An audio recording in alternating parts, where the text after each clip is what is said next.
नमस्कार, आप देख रहे हैं एमपी दस्तक न्यूज और मैं हूं आपके साथ अभी सकलेचा।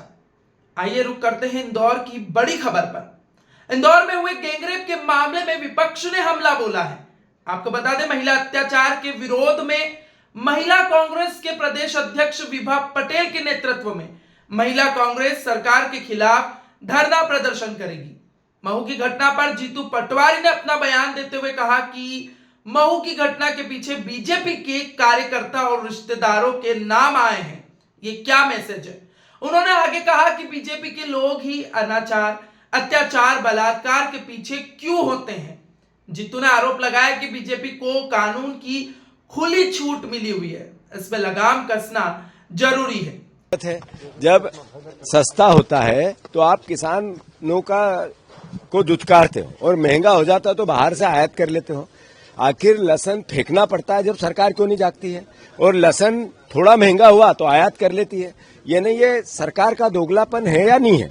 सवाल है किसान भाइयों, जब सोयाबीन सस्ती है इसके पीछे राज क्या है? राज है कि अडानी पाम ऑयल लेके बाहर से आते हैं, अडानी एग्रो करके कंपनी, उनको लाभ मिलता है और आपको घाटा होता है। ऐसे ही लहसुन सस्ता होता है तो ये लहसुन बाहर से आ रहा है, इसके पीछे कौन है? तो अडानी जी की कोई कंपनी निकलेगी। तो जो राहुल गांधी जी बार बार बात कर रहे हैं कि ये हमारे दो की सरकार है, अडानी और अंबानी की सरकार है, नरेंद्र मोदी और बीजेपी की सरकार नहीं है। केजरीवाल जी को जमानत मिली, इसका मतलब न्याय जिंदा है।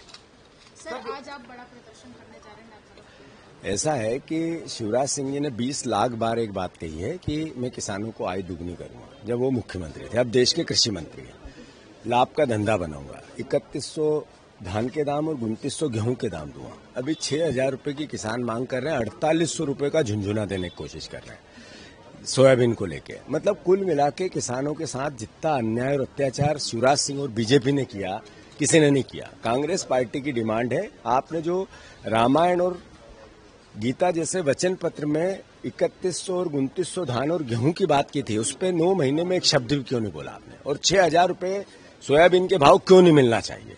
जब दलहन की बात आती है तो आप बड़ी बड़ी बातें करते थे, बड़े अनाज की बातें करते थे, भाषण देते थे, विज्ञापन देते थे, और किसान के बच्चे जैसे ही आवाज उठाते हैं उनको आतंकवादी कहते हैं, खालिस्तानी कहते हैं।